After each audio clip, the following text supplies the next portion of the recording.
The subject line hit my inbox like a slap. "You're not joining the board meeting." I stared at it, chewing the last bite of microwave mac and cheese, the blue glow of my laptop flickering against the kitchen wall. It was 6:43 p.m. on a Thursday, the kind of hour where your brain's half mush and your cat's already asleep on your tax documents. The sender? Ethan Monroe, my CEO, my boss, and the most polished liar I'd ever met in a suit. He wrote like a diplomat breaking up by email. "After consulting with the leadership team, we've decided to streamline tomorrow's presentation. Investors are leaning toward a more concise image. Too many voices may dilute the message." I could almost hear his tone. Smug, careful, the kind of false courtesy people use when they've already stabbed you, but still want credit for being polite. Concise image, too many voices. Translation: you're too smart, too direct, and you're the only one who might call me out in front of people with checkbooks bigger than his conscience. I reread the email 3 times, my pulse steady but my jaw tightening. Then I typed 6 words and hit send. "So, you're choosing image over impact. No emojis, no signature, no exclamation mark. Just truth. Distilled like acid." I leaned back in my chair, eyes tracing the faded motivational poster above my home office desk. Vision builds value. The irony nearly made me laugh. I'd spent the last 6 months building a 118-page internal report called Project Atlas, Market Exposure and Risk Forecast. It was my lifeboat, a detailed analysis of the shaky merger Ethan was forcing through. He called it transformational. I called it reckless. I didn't make that report to show off. I made it because someone in that circus still believed in numbers over narratives. Now I wasn't allowed in the room. That's when something cold settled in my chest. Not anger, just precision. Because men like Ethan always forget one thing about women like me. We don't throw tantrums. We build detonators out of spreadsheets and set them to truth. And if you're already picturing Ethan's grin cracking like a dropped mask, do me a favor. Hit that subscribe button and drop a like. 90% of folks who listen never subscribe, and it helps our small team keep turning corporate chaos into catharsis. Anyway, back to Ethan's little empire. The merger he bragged about was with a last-mile logistics startup called FreightRise. Trendy name, messy numbers. Ethan paraded it as the jewel of the company's future. Problem was, FreightRise had been under quiet review from the FTC for antitrust violations. He cherry-picked stats like a buffet plate. 1 truth, 2 half-truths, and a mountain of fiction. Investors didn't notice because his PowerPoint sparkled and his buzzwords hummed. But I noticed. I always notice. So when he locked me out of that meeting, I didn't yell. I didn't text my husband or post vague quotes about betrayal. I opened my report. Then I opened my encrypted email tab. Her name was Madison Cole, 28, junior partner at Henderson Equity, one of our biggest VC firms. Ethan had once called her the intern in front of the board. The intern who had an MBA from Stanford and could dissect a balance sheet faster than most CFOs could spell EBITDA.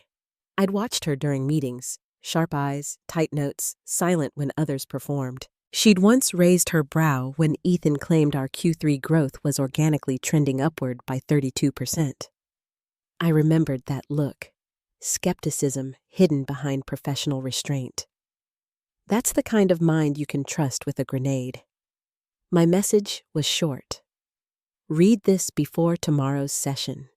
Pages 18, 44, and 61. You'll know what to do. No name. No flair. Sent at 9:06 p.m. 10 minutes later, Slack pinged. Once, then again, then nothing. The kind of silence that hums before a thunderstorm. The next morning, my calendar was empty. No Zoom link, no invite, no apology. But I wasn't angry. I brewed coffee, logged in, and waited. Someone, somewhere, would open Project Atlas. And when they did, the truth I'd buried in footnote 9 would start to glow like a fuse under glass. Because they could bar me from the boardroom, but my data was already seated at the table. By 7:15 a.m., my inbox was a graveyard of unread memos, updated projections, and one reminder about the quarterly wellness challenge. None of it mattered. The only thing that mattered was whether Project Atlas had landed where it needed to. I took a sip of coffee that tasted like burnt rubber and regret, opened Slack, and scrolled. At first, nothing. Just the usual chatter from operations and a meme about broken printers. Then, buried between threads, a message from a systems engineer in Austin. Anyone else seeing a doc called Atlas Report V3 floating around? My fingers froze on the keyboard. The spark had caught. Meanwhile, across town, the board meeting was starting. 9:00 a.m. sharp. Ethan was a theater kid in a CEO's body. He thrived on punctuality when it meant everyone was forced to watch him perform. I pictured him standing at the front of the glass-walled boardroom, sun slicing across his perfect navy suit, PowerPoint ready, fake confidence gleaming. I wasn't there, but I'd sat through enough of his performances to know the script by heart. He'd start with momentum and synergy, glide into market leverage, and end with visionary scaling. The man could make a train wreck sound like a TED Talk, but not today. Because somewhere in that room, Madison Cole was holding a different kind of presentation. The truth. 9:22 a.m. My Slack feed lit up like a live wire. Madison just interrupted him. One message read. Then another. She asked for data validation on Q3 projections. I sat up straighter. That was my line. Then a ping from someone in finance. She's pushing back on the 32% growth claim. Another added, Ethan said, industry trend lines. But she asked, which firm? He's stalling. I could feel my heartbeat climb. I wasn't in the room, but I was. Every number she questioned, every pause he fumbled through. It was the ghost of my spreadsheet speaking. Project Atlas was no longer a file. It was a voice. 9:31. A junior manager dropped another update. She mentioned FTC filings. He looks pale. I smiled. Page 18. That's where I'd hidden the citation for the open antitrust review. Not speculation, not gossip. Public record, buried under jargon Ethan never thought anyone would bother reading. He'd been so sure no one would look past his slides.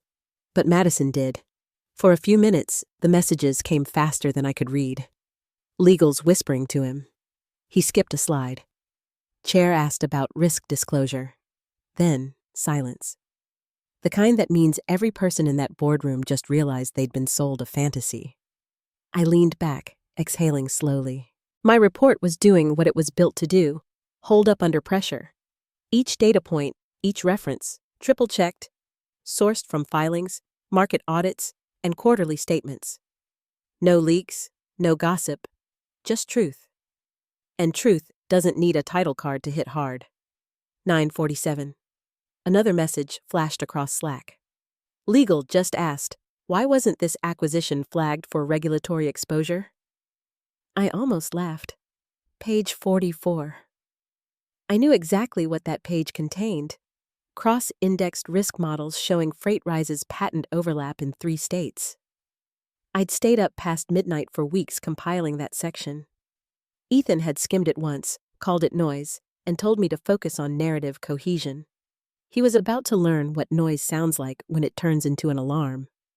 More messages rolled in. He's fumbling. He said internal review cleared it. Madison asked, where's that review filed? My throat tightened, not with fear, but pride. She wasn't just echoing me. She was wielding the evidence like a blade. 9:53. She just cited a DOJ note about FreightRise's logistics operations in Illinois. That one hit me like a shot of adrenaline. Footnote 9. Exactly where I'd told her to look. I imagined Ethan's face. The twitch in his jaw, the forced grin that never quite reached his eyes.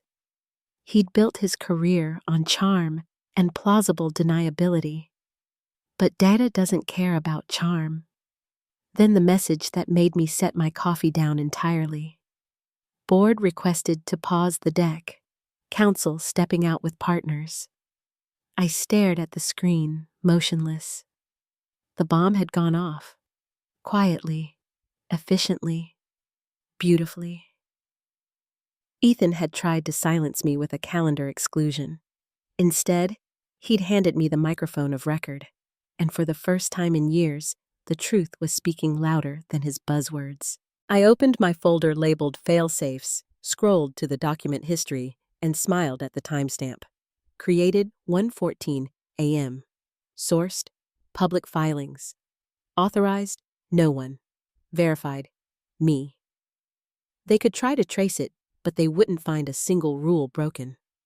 Only a CEO who underestimated the woman he locked out. 9:59 a.m. Slack went quiet. Not normal quiet, the kind that hums, like the air before a thunderclap. Then one message appeared. Legal just asked where Atlas came from. Another followed seconds later. Ethan said, "Unverified internal draft." Unverified. Cute. That was his favorite trick. Dismiss something as preliminary until he could rewrite it to fit his pitch. But this time, he couldn't rewrite me. I stared at the screen, knuckles tight around my coffee mug. Somewhere in that glass boardroom, Ethan was sweating through his shirt, trying to smirk his way through crossfire. I pictured him gesturing with that stupid pen he always twirled when he was lying. A nervous tick disguised as charisma. 10:02 a.m. Another ping. Partner just asked who authored it. My heart jumped, but not from fear, from vindication. They were asking about authorship, not content. That meant they already believed the content. The truth was in the room now, footnotes and all, and Ethan was cornered. 10:05. Chair requested the file metadata. I smiled. The metadata trail would show my initials, CJH, from my personal laptop, but it would also show timestamps outside corporate hours. No policy breaches, no proprietary leaks, just an employee doing her job too well to be ignored. Then came the line that made me set the mug down. Header says, "Prepared by Claire Jennings, Director of Strategic Risk Analysis." There it was, my name, in 12-point calibri, glowing across a conference monitor like a confession no one could deny. For a full minute, no one messaged anything. I imagined the silence in that boardroom, chairs creaking, eyes darting, Ethan's pulse pounding loud enough to drown out the projector hum. He would have forced a laugh. He always did when cornered, and said something like, "Let's not get lost in hypotheticals." He said that when HR found out about his phantom budget adjustments last quarter. He said it when an analyst questioned his visionary forecasting. And now, it'd be his last line of defense before the walls closed in. 10:09. A new ping. Ethan just said internal docs can be misleading. Classic. Discredit the messenger when you can't destroy the message. But the board wasn't buying it this time. Another update rolled in. Legal confirmed the sources are all public filings. Chair looks furious. My chest tightened, but it wasn't fear. It was release. 10:13. They're pulling the acquisition audit logs. That meant they were officially opening a review. Ethan's dream deal, the one he'd spent 9 months hyping, was now under investigation. 10:16. Chair asked to pause and reconvene with counsel. That was it. The domino. The quiet, polite phrase that always signals a corporate bloodletting. I leaned back in my chair, the faint reflection of my own face in the dark laptop screen. I looked calm, but I felt electric. My report had been designed as insurance. A lifeboat no one wanted until the ship started burning. And now, it wasn't just afloat. It was steering the damn rescue. Across my apartment, sunlight stretched across the hardwood floor, catching the corner of my binder. Atlas. the real one, thick, hand-tabbed, ink-stained. I picked it up, flipping to page 44, the section that started it all. Regulatory exposure. Freight rise, antitrust risks. The evidence was irrefutable. 3 overlapping patents, pending FTC inquiry, and a quietly sealed lawsuit in Illinois. All hiding in plain sight because Ethan preferred glossy slides to reality checks. 10:21. Another Slack ping. Chair stepped out with 2 partners. Madison stayed behind. I could almost see her. Composed, spine straight, pen resting across her notebook. She wouldn't smirk. She wouldn't gloat. She'd just wait, patient as a blade on a table, for the next round of questions. And Ethan? He'd be cracking. That's what happens when you build an empire out of charisma and paper promises. One sharp data point, and the whole illusion folds. 10:27. Final ping before the channel went silent. Board to reconvene with legal in 30. Ethan looks like he's aged 5 years. Good, I thought. Maybe now he'll learn what due diligence actually means. He tried to lock me out of the room. Instead, he'd locked himself inside a fire. 10:33 a.m. The Slack feed went dark.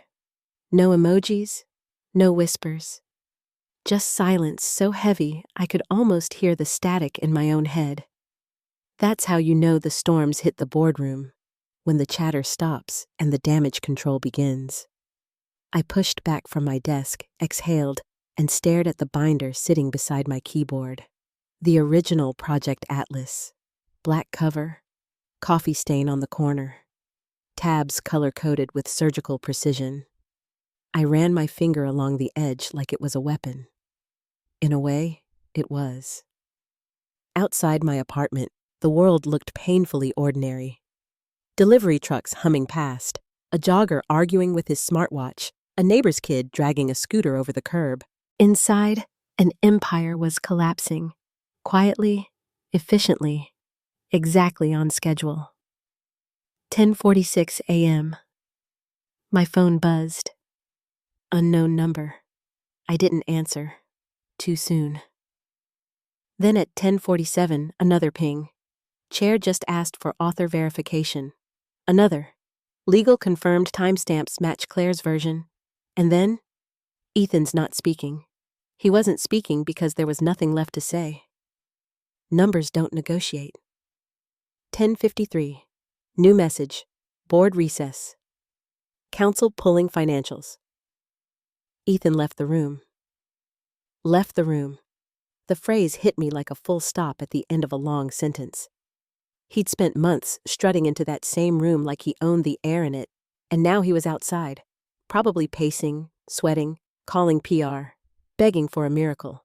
The kind of miracle you can't buy when the receipts are already printed. 11:12. I was feeding my cat, Luna, when the call came. She was meowing at the fridge like I'd hidden the truth in there. My phone lit up again.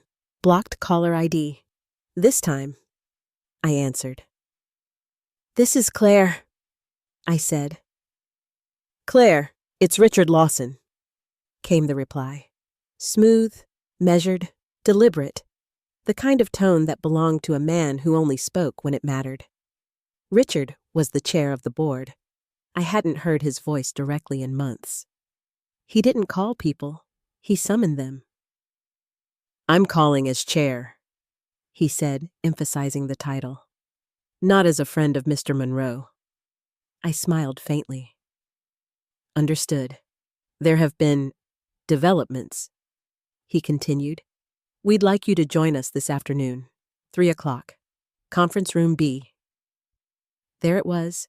No apology, no explanation. Just the corporate white flag, pressed and folded, waiting for me to pick it up. "Understood," I repeated. "I'll bring my materials." He hesitated for half a breath. "Good. We'll see you then." Click. Measured satisfaction doesn't come from shouting. It doesn't come from revenge posts or leaked emails. It comes from moments like that, from scooping cat food while the same people who dismissed you now realize they can't move an inch without you. I placed the phone down, walked to my desk, and opened Atlas again. The pages were wrinkled, lived in, real. They smelled like ink and late nights and coffee that had gone cold hours before.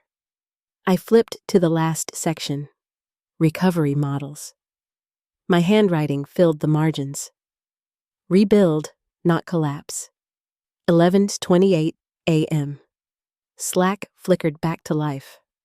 Chair just postponed the merger vote until you're present. I blinked, then scrolled. Vote to pause, passed. Unanimously. Unanimously. The same people who'd smiled through Ethan's buzzwords had just voted to silence him, not because they suddenly believed in me, but because they finally realized I'd built the only map that could get them out of the fire. By noon, Ethan's name was trending on the internal feed, buried under a flood of private messages and damage control threads. Words like reassessment, liability, and potential exposure filled the air like smoke. I didn't gloat. I didn't smile. I opened a new binder, slid a clean set of printouts inside, and labeled it in thick black ink. Atlas. Revision 4.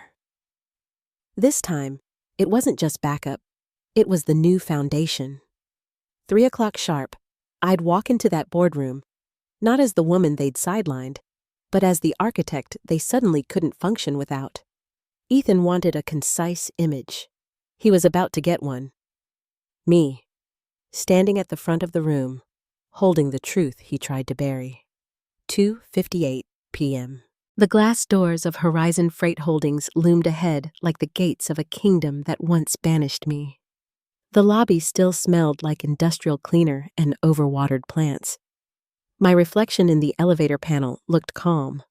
Black blazer, gray blouse, hair tied back with surgical precision. No emotion, just control. When the elevator chimed open on the 17th floor, a few heads turned. Nobody smiled. Good. It meant they already knew. Conference room B. I could see it through the frosted glass. The long oak table, 12 leather chairs, and a projector humming like a live wire. The air outside it felt heavier than I remembered, dense with anticipation and damage control. I didn't wait to be announced. I pushed open the door. Every conversation stopped. Ethan was already seated at the head of the table, a shell of his usual confidence. His tie hung loose. His jaw was tight. The dark crescents under his eyes made him look almost human. He didn't stand, didn't greet me, didn't fake a smile. Fine by me. Richard Lawson, the board chair, looked up first. Ms. Jennings, he said, nodding once. Thank you for coming. I returned the nod. Thank you for the invitation. My voice was steady, professional, stripped of everything except purpose. I crossed the room, set my laptop on the side console, plugged in the HDMI, and waited. The display flickered, then settled on a blank white slide. 4 words appeared in bold black text. Rebuild, not collapse. No title card, no logo, no corporate gloss. Just those 4 words. I turned to face the table. Let's start with what you weren't told. That was all I said before clicking to the next slide. The numbers appeared, simple and unadorned. Cash burn analysis, regulatory exposure, FTC watchlist references. I didn't embellish. I didn't dramatize. I just laid out the math Ethan had buried beneath his buzzwords. Slide 2, I continued. FreightRise's growth metrics were inflated by duplicated client accounts and expired promo extensions. These were presented as active users in Q3. I advanced the slide again. Behind me, charts shifted from green to red. Slide 4, regional exposure. FreightRise is currently under a quiet DOJ inquiry for data sharing compliance in Illinois. That was not disclosed. Across the table, I heard someone exhale sharply. Ethan's pen rolled from his fingers onto the table. He didn't reach for it. Slide 6, I said, unblinking. patent overlap with carrier link technologies. Filed lawsuits pending in 2 states. Estimated liability, $14.6 million. By slide 10, the room was still as a sealed vault. The only sounds were the projector fan and the faint buzz of fluorescent lights. I could feel the tension crystallizing into something harder. Accountability. I didn't look at Ethan until slide 13. This, I said, highlighting a forecast line that curved upward like a miracle, is the Q3 projection cited in Mr. Monroe's board summary. I paused. That number was never validated by my department. It originates from a spreadsheet tagged Scenario D, an aspirational model, not an operational one. Someone muttered, "My God." Another voice, "He used aspirational data?" Ethan finally spoke. "That interpretation." But Richard cut him off. "Ethan, let her finish." He shut his mouth, the corner of his lip twitching. I clicked to the final slide. Nothing fancy, just one line across the screen. Prepared by Claire Jennings, Director of Strategic Risk Analysis. That was it. No logo, no spin. Just authorship, reclaiming its space. I turned back toward the table. The data's yours to verify. Every citation links to public filings. Every risk flag is time-stamped. I didn't write this to win. I wrote it so you'd see the cliff before we drove off it. Silence. The kind that vibrates. Then Richard leaned forward, clasping his hands. "We'll need to convene privately regarding next steps. Ms. Jennings, please remain available." I nodded once, gathered my papers, closed the laptop, and walked out. No applause, no theatrics. Just the echo of my heels on the tile. Steady, deliberate, final. Ethan had tried to erase me with one email. Instead, I'd overwritten his entire presentation with reality. 3:42 p.m. The heavy door of conference room B closed behind me with a muted click. No applause, no polite goodbyes, just silence, the kind that follows a collision. I exhaled slowly, the weight of 6 months of suppressed data finally leaving my body. My reflection in the glass wall didn't look victorious. It looked composed, detached, like someone who'd seen the storm coming long before anyone else bothered to check the radar. Down the hall, the HR manager avoided eye contact. 2 analysts whispered near the coffee station, pretending to scroll their phones. I didn't need to hear the words, "She's back." The tension said it for them. I made it to my office, a small, windowless corner room that had survived 5 reorgs and 1 culture redesign. My nameplate was still there, half peeled from the door. I set the binder on my desk, opened it to the first page, and let my hand rest on the paper. My pulse finally slowed. Then Slack lit up again. Board adjourned for internal vote. Legal counsel staying behind. Ethan not leaving the room. I didn't reply. I didn't need to. My part was done. At 4:07 p.m., my phone buzzed. This time, it wasn't a blocked number. "Claire," the voice said. "It's Richard again." "Yes, Chair? The board has decided to suspend Mr. Monroe pending a full audit." I closed my eyes. Not from joy, just relief. Like hearing thunder after you've already seen the lightning. "We'd also like to discuss transition oversight," he continued. "You'll be briefed by legal and operations tomorrow morning. 9 sharp. "Understood," I said. "Claire," he added, his tone softer now. "You did the right thing." The call ended. I stared at the phone for a long moment. The right thing never feels like triumph. It feels like aftermath. I leaned back in my chair and watched the city skyline through the narrow glass slit near the ceiling. The sun was beginning to dip, painting streaks of orange over the high-rises. Somewhere in those towers, 100 other boardrooms were probably running the same slide decks. Buzzwords, optimism, and convenient amnesia. Maybe one of them would learn from ours. But probably not. 4:23 p.m. Another Slack notification. This one from Madison. Madison, C. He's gone. Walked out before the vote was finalized. Security escorted him to the elevator. Me. Thank you for what you did in there. Madison. C. You gave me the facts. I just asked the questions. A pause, then one more line from her. Rebuild, not collapse. I smiled. Small, quiet, real.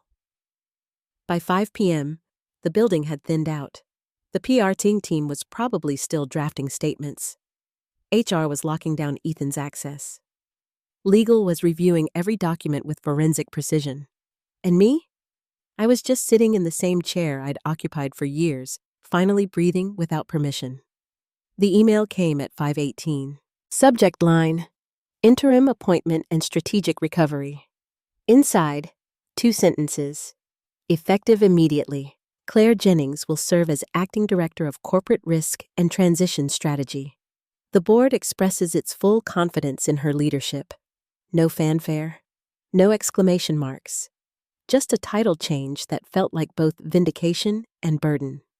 Because rebuilding meant responsibility, accountability, cleaning up the mess left behind by a man who thought optics could replace ethics. I closed the laptop, grabbed my bag, and stood. Outside, the hallway lights buzzed softly. Most desks were empty now, screens dark. I paused at the end of the corridor, looking through the glass toward the skyline. Ethan had chased vision. I'd chosen truth. In the long run, truth always wins. It just takes longer to process. As the elevator doors closed, my reflection flickered in the mirrored panel again. Tired, steady, unflinching. I wasn't walking away from the company. I was walking back into it, on my terms. Tomorrow, I'd sit at the same table that once erased me. But this time, there would be no locked invites, no filtered agendas, no fabricated slides, only data. And me. 8:47 a.m. The next morning, the office felt different. The usual low hum of chatter and keyboard clatter was gone, replaced by an uneasy calm. People spoke softer, moved slower, like sound itself had become a liability. My badge still worked at the turnstile, which was a quiet victory in itself. When the elevator doors opened on 17, the digital display above the boardroom read, "Executive session, closed." They were waiting for me. Inside, the setup was stripped bare. No catered pastries, no branded coffee sleeves, no mood lighting. Just a long table, stacks of printouts, and 12 people who now understood what data could do when it wasn't filtered through a sales pitch. Richard Lawson sat at the head, sleeves rolled up, eyes sharper than yesterday. "Ms. Jennings," he greeted, "have a seat." I didn't sit immediately. I set my binder on the table first, open to the page marked Recovery Protocol. Then I met every gaze one by one. No hostility, just curiosity and the faint discomfort of people remembering how close they'd come to disaster. Richard spoke first. "The board has reviewed your report. Legals confirmed every source. Mr. Monroe's communications have been archived for compliance review." He paused. "We'd like to hear your recommendations for stabilizing operations." I nodded once. "Step 1. Terminate all external negotiations with FreightRise. Any continuation would constitute regulatory exposure." One of the partners shifted in her chair. "That'll spook investors. It'll reassure the ones who matter," I said. "The smart money doesn't flee from honesty. It flees from lawsuits." A ripple of muted agreement moved through the room. "Step 2. I continued. Internal audit across all project models touching predictive analytics or financial forecasting. Every team lead will sign off on source integrity. If a number doesn't have a verifiable trail, it doesn't go on a slide. Another partner murmured, "That should have been policy." "It was," I replied, looking directly at him. "It just wasn't enforced." Richard's lips twitched into something that wasn't quite a smile. "And step 3? I turned the page. Step 3. Communication reset. No more quarterly fairy tales. We publish an honest assessment to our investors within 10 business days. Transparent data, real timelines, measurable risk. Silence again, but not the hostile kind. This one was wait. Consideration. Finally, Richard leaned back. "You're proposing we rebuild trust by admitting failure." "I'm proposing we rebuild credibility by telling the truth," I said. "Failure's only fatal when it's hidden." For a moment, no one spoke. Then Madison, seated near the end of the table, now clearly invited as a junior observer, nodded slightly. "She's right," she said. "The market forgives correction. It never forgives deceit." Richard looked at her, then back at me. "You two make quite a pair." I didn't respond to that. The work wasn't about pairs or politics. It was about foundations. The kind built from numbers that couldn't be spun into fiction. After an hour of discussion, the board voted, unanimously again. Project Atlas was adopted as the new baseline for corporate risk governance. Horizon Freight Holdings would suspend the merger, disclose the findings, and appoint me as permanent head of strategic risk.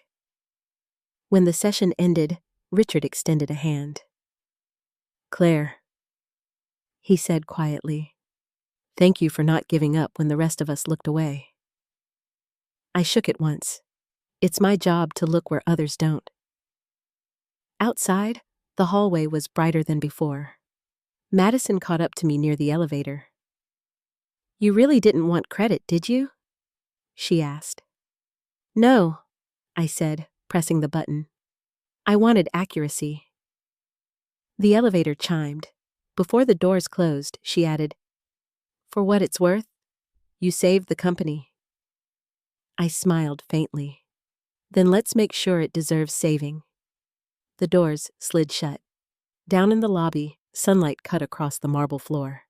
I stepped outside, the cool air sharp and alive. The city moved on. Emails sent, meetings started, traffic roared. But somewhere above it all, in that boardroom that once locked me out, my work was still speaking. Ethan Monroe had tried to build an empire on illusion. I built a report that outlived him, and when the dust finally settled, the data, my data, stood exactly where it belonged, at the head of the table.